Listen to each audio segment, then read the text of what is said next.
ओली, देउबा र प्रचण्डले 10 वर्षसम्म गर्न नसकेको काम प्रतिभा रावलले गरिन् 4 महिनामै फत्य। बालेन सरकारले देखाउँदै सुशासनमा उत्कृष्ट नतिजा।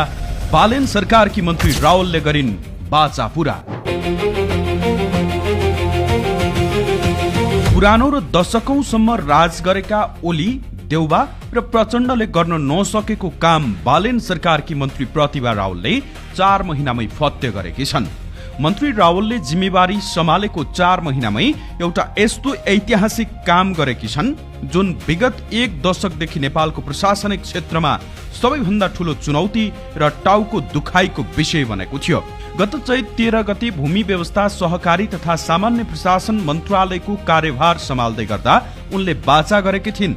स्थानीय तहमा वर्षौंदेखि जरा गाडेर बसेको प्रमुख प्रशासकीय अधिकृतको अभाव र खटन पटनको समस्यालाई पूर्ण रूपमा समाधान गर्नेछु। नेपालको अस्थिर राजनीतिक परिदृश्य र कर्मचारी तन्त्रको असहयोगलाई निकटबाट बुझेका धेरैका लागि मन्त्री रावलको यो भनाई सस्तो लोकप्रिय नारा मात्रै थियो। तर बालेन सरकारको क्याबिनेटमा उत्कृष्ट कार्य सम्पादन गरिरहेकी मन्त्री रावलले आफ्नो भनाइलाई प्रमाणित गरिदिएकी छन्। लामो समयदेखि निमित्तको भरमा चलिरहेका र कर्मचारी जान नमान्ने रोगले ग्रसित स्थानीय तहहरूले अब दरबन्दी अनुसारकै प्रमुख प्रशासकीय अधिकृत पाएका छन्। यो सँगै देशका 753 वटा स्थानीय तहमा प्रमुख प्रशासकीय अधिकृतको पूर्ण रूपमा पदपूर्ति भएको छ। नेपालमा संघीयता कार्यान्वयनमा आएपछि र विशेष गरी 2074 सालमा स्थानीय तहको पहिलो निर्वाचन भएता कुनै पनि सरकारले सबै स्थानीय तहमा दरबन्दी बमोजिम पूर्ण रूपमा प्रमुख प्रशासकीय अधिकृत खटाउन सकेका थिएनन्।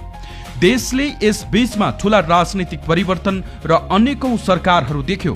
नेकपा एमालेका अध्यक्ष केपी शर्मा ओली, नेपाली कंग्रेसका निवर्तमान सभापति शेरबहादुर देउबा र नेकपा माओवादी केन्द्रका अध्यक्ष पुष्पकमल दाहाल प्रचण्ड जस्ता शीर्ष र अनुभवी नेताहरूले पालै पालो सरकारको नेतृत्व गरे। उनीहरूले सुशासन र समृद्धिका ठूलठूला नारा त दिए, तर सिंहदरबारको अधिकार गाउँ गाउँमा पुर्याउने सबैभन्दा महत्वपूर्ण कडीको रूपमा रहेको स्थानीय तहको प्रशासनलाई भने चुस्त दुरुस्त बनाउन सकेनन्। उनीहरूको 10 वर्षे कार्यकालमा पालिकाको प्रशासनमा सुशासन कायम गर्नुको साटो अति राजनीतिकरण गर्ने, कर्मचारी खटन पटनमा मनपरी गर्ने र आफ्ना नजिकका कर्मचारीलाई काठमाडौँ उपत्यका वा सुगम स्थानमा मात्रै राख्ने प्रवृत्ति हावी थियो।